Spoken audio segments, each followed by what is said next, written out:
അസ്സാം വലൈക്കും dear friends. ഇന്നത്തെ നമ്മുടെ സ്പെഷ്യൽ നിങ്ങൾ ആരും ഇതുവരെയും ട്രൈ ചെയ്ത് നോക്കിയിട്ടില്ലാത്ത ഒരു അടിപൊളി വെറൈറ്റി റെസിപ്പിയാണ്. നമ്മുടെ ഈ വീഡിയോ കണ്ടുകൊണ്ടിരിക്കുന്ന സമയത്ത് നിങ്ങൾക്ക് ഇഷ്ടപ്പെടുകയാണെങ്കിൽ ഒന്ന് ലൈക്ക് ചെയ്തേക്കണേ. അതുപോലെ തന്നെ നമ്മുടെ ഈ ചാനൽ ആദ്യമായിട്ട് കാണുന്നവരും ഇതുവരെയും സബ്സ്ക്രൈബ് ചെയ്യാത്തവരും പ്ലീസ് ഒന്ന് സബ്സ്ക്രൈബ് ചെയ്തേക്കണേ. ഞാനിടുന്ന വീഡിയോസ് ഉടനടി കിട്ടുന്നതിനായി സബ്സ്ക്രൈബ് ബട്ടന്റെ തൊട്ടടുത്ത് കാണുന്ന ബെല്ലൈക്കൺ കൂടി ക്ലിക്ക് ചെയ്തിട്ട് ഓൾ എന്ന ഓപ്ഷൻ എനേബിൾ ചെയ്യാനും മറക്കല്ലേ. ഇതിനെതിരായിട്ട് ഒരു ബൗളിലേക്ക് ഇളം ചൂടുള്ള 1/2 കപ്പ് പാൽ ഒഴിച്ചു കൊടുക്കാം. 250 ml കപ്പിന് 1/2 കപ്പ് പാലാണ് എടുത്തിട്ടുള്ളത്. അപ്പോൾ ഇതുപോലത്തെ അളവൊക്കെ ഇല്ലാന്നുണ്ടെങ്കിൽ ചായ കുടിക്കുന്ന ഗ്ലാസ്സോ വെള്ളം കുടിക്കുന്ന ഗ്ലാസ്സോ ഒക്കെ ഉണ്ടല്ലോ, അതിൽ 1/2 ഗ്ലാസ് പാൽ അളന്നെടുക്കുക. ഇനി പാലിലേക്ക് 2 ടീസ്പൂൺ പഞ്ചസാര ചേർക്കാം.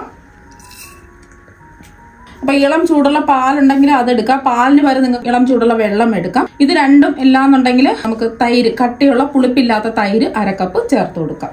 ഇതിലേതെങ്കിലും ഒന്നെടുക്കുക.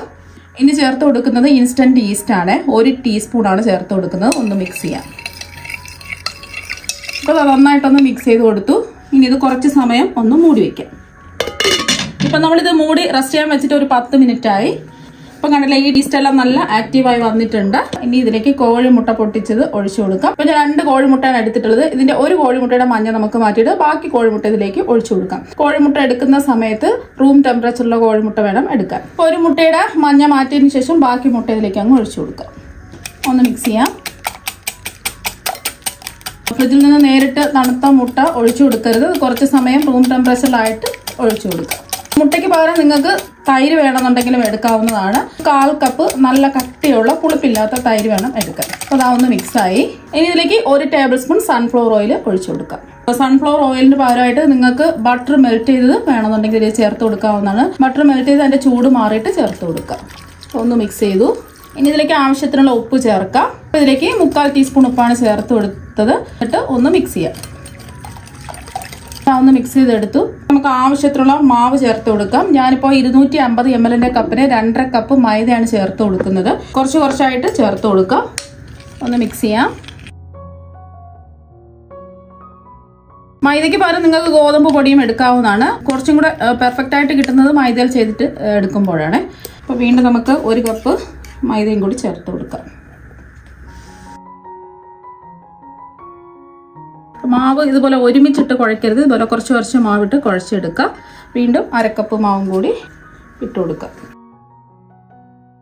നമുക്ക് കൈവച്ച് കുഴച്ചെടുക്കാം.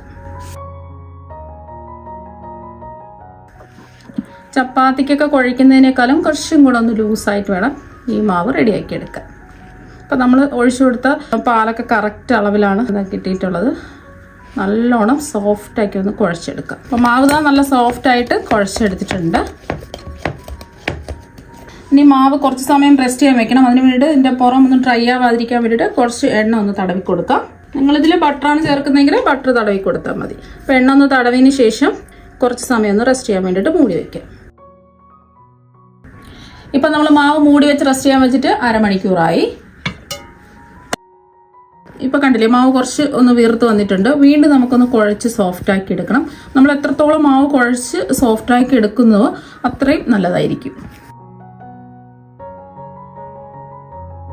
മാവ് ഒട്ടിപ്പിടിക്കുന്നതുകൊണ്ട് വീണ്ടും നമുക്ക് 1 ടേബിൾ സ്പൂൺ സൺഫ്ലവർ ഓയിൽ ഒഴിച്ചു കൊടുക്കാം. ബട്ടറാണ് നിങ്ങൾ ഇതിൽ ചേർത്ത് കൊടുക്കുന്നതെങ്കിൽ മെൽറ്റ് ചെയ്ത ബട്ടർ അതിൻ്റെ ചൂട് മാറിയിട്ട് 1 ടേബിൾ സ്പൂൺ ചേർത്ത് കൊടുത്താൽ മതി.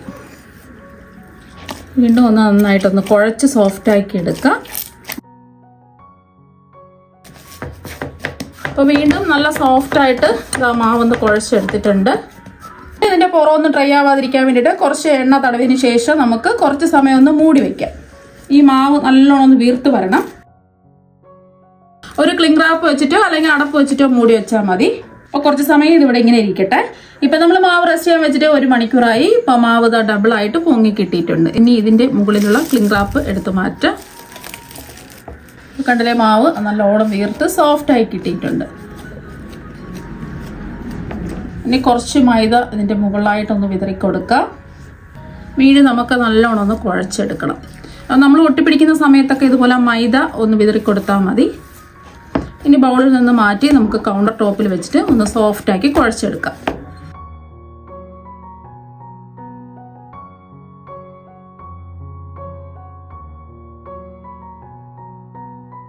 ഇതുപോലെ മടക്കി നമുക്ക് ഉരുട്ടിയെടുക്കാം.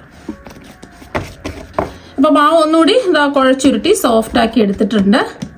ഇനി നമ്മളിത് തയ്യാറാക്കുന്നത് കുക്കറിലാണ്. അപ്പം അതിന് വേണ്ടിയിട്ട് ഒരു കുക്കർ എടുത്തിട്ടുണ്ട്. ഇനി കുക്കറിന്റെ എല്ലാ ഭാഗത്തും കുറച്ച് റൂം ടെമ്പറേച്ചറിലുള്ള ബട്ടർ എല്ലാ ഭാഗത്തും ഒന്ന് ആക്കി കൊടുക്കാം. ബട്ടറിന് പകരം എണ്ണ വേണമെങ്കിലും എടുക്കാവുന്നതാണ്. ബട്ടർ കുക്കറിന്റെ എല്ലാ ഭാഗത്തും ഇതാ ഒന്ന് ബ്രഷ് ചെയ്ത് കൊടുത്തിട്ടുണ്ട്. ഇതിലേക്ക് കുറച്ച് മൈദ നമുക്ക് ഇട്ട് കൊടുക്കാം. ഇനി മൈദ കുക്കറിന്റെ എല്ലാ ഭാഗത്തും ഒന്ന് തട്ടിക്കുടഞ്ഞെടുക്കാം. എല്ലാ ഭാഗത്തും മൈദ തട്ടിക്കുടഞ്ഞിട്ട് ബാക്കി വന്ന മൈദ മാറ്റിക്കളയാം. ഇനി കുഴച്ചെടുത്ത മാവ് ഈ കുക്കറിന്റെ ഉള്ളിലേക്ക് വെച്ചു കൊടുക്കാം. അപ്പൊ കുക്കറിന്റെ ഉള്ളിലേക്ക് ഇതാ കുഴച്ചെടുത്ത മാവ് വെച്ചു കൊടുത്തു. കുക്കറിന്റെ ഉള്ളിൽ വേണമെന്നുണ്ടെങ്കിൽ നിങ്ങൾക്ക് ബട്ടർ പേപ്പർ ഒന്ന് റൗണ്ടായിട്ട് കട്ട് ചെയ്ത് വേണമെന്നുണ്ടെങ്കിൽ ഇട്ട് കൊടുക്കാം. ഞാനിപ്പോൾ ബട്ടർ പേപ്പർ ഒന്നും ഇട്ട് കൊടുത്തിട്ടില്ല. വെറുതെ ഇത് ഒന്ന് എല്ലായിടത്തും ഒന്ന് തട്ടിക്കുടഞ്ഞെടുത്തിട്ടേ ഉള്ളൂ. ഇനി നമുക്ക് കുറച്ച് സമയം കൂടി ഒന്ന് റെസ്റ്റ് ചെയ്യാൻ വയ്ക്കാം. മാവ് കുഴച്ച് കുക്കറിൽ വെച്ചിട്ട് ഒരു 15 മിനിറ്റ് കഴിഞ്ഞിട്ടുണ്ട്. കുറച്ചും കൂടെ ഒന്ന് വീർത്ത് വന്നിട്ടുണ്ട്. ഇനി ഇതിന്റെ മുകളിലായിട്ട് നമുക്ക് മുട്ടയുടെ മഞ്ഞ ഒന്ന് ബ്രഷ് ചെയ്ത് കൊടുക്കാം. മാവ് കുഴയ്ക്കുന്ന സമയത്ത് 2 മുട്ട എടുത്തതിൽ അതിൽ ഒരു മുട്ടയുടെ മഞ്ഞ നമ്മൾ മാറ്റി വെച്ചിട്ടുണ്ടായിരുന്നു. മുട്ടയുടെ മഞ്ഞയ്ക്ക് പകരം നിങ്ങൾക്ക് പാല് വേണമെന്നുണ്ടെങ്കിലും ബ്രഷ് ചെയ്ത് കൊടുക്കാം.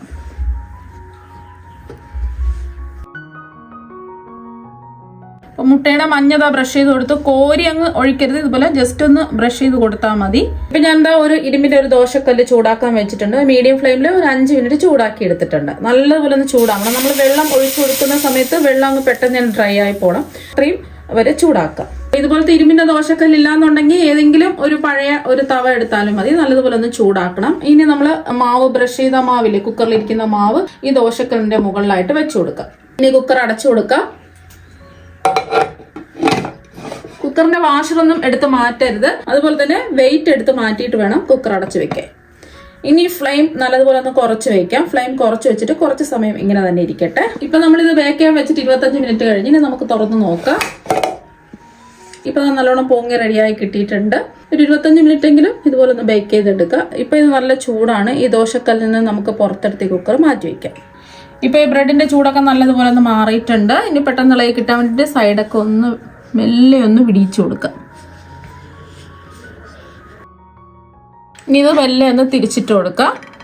ഇനി കുക്കർ മെല്ലെ ഒന്ന് തുറന്ന് നോക്കാം. അടിപൊളിയായിട്ട് ഇട്ടിട്ടുണ്ട്. കുക്കറിൽ ബ്രെഡ് അടിക്കൊന്നും പിടിച്ചിട്ടില്ല. ഇനി ഇതൊന്ന് തിരിച്ചിട്ട് കൊടുക്കാം. നല്ല സോഫ്റ്റ് ആണ് ഈ ബ്രെഡ്. നമ്മൾ കടയിൽ നിന്നും വാങ്ങുന്ന പോലെ നല്ല സോഫ്റ്റ് ആയിട്ട് തന്നെ ഇരിപ്പുണ്ട്. കുക്കറിൽ തയ്യാറാക്കി എടുത്തു എന്ന് വെച്ചിട്ട് ബ്രെഡ് അടിക്കൊന്നും പിടിച്ചിട്ടില്ല. ഇനി ഇതൊന്ന് കട്ട് ചെയ്തെടുക്കാം.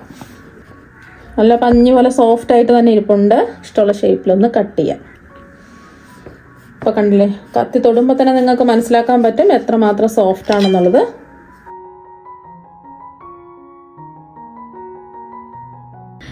ഇനി നമുക്ക് കട്ട് ചെയ്ത് ബ്രെഡ് അങ്ങ് എടുക്കാം.